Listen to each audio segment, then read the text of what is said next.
आज हम भगवत गीता के अध्याय 4 के बारे में जानकारी प्राप्त करेंगे। अध्याय 4 में ज्ञान योग यानी कि ज्ञान योग के बारे में जानकारी हासिल करेंगे।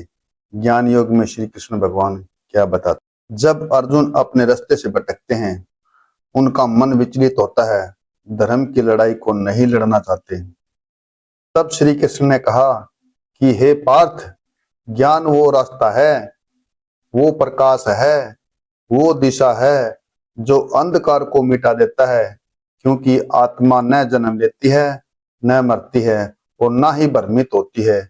यही सनातन है। ज्ञान योग हमें सिखाता है कि सच्चा ज्ञान हमें पढ़ने से नहीं बल्कि अनुभव व आत्मबोध से मिलता है। जैसे आग लकड़ी को जलाकर राख कर देती है, वैसे ही ज्ञान पाप का अंत कर देता है। गुरु का महत्व।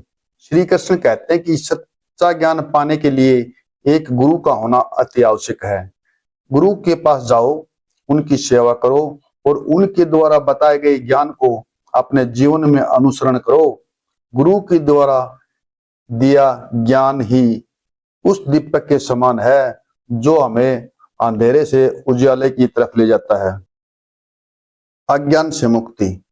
बिना ज्ञान वाला व्यक्ति इस ममता रूपी संसार में ऐसे ही भ्रमित होकर घूमता है, लेकिन ज्ञानी व्यक्ति विश्वास और साहस के साथ अपना जीवन यापन करता है।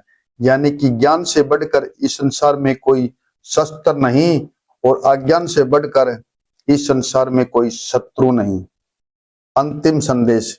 ज्ञान योग हमें सिखाता है कि जब तक हम सत्य को नहीं पहचानेंगे, जब तक हमारे भीतर का अहंकार नहीं मिटेगा, सत्य को जानना, उसको पहचानना, यही जीवन का परम उद्देश्य है। यानी कि जब तक हम सच्चाई को नहीं पहचानेंगे, तब तक कर्म करना व्यर्थ है और उसका परिणाम नहीं होता।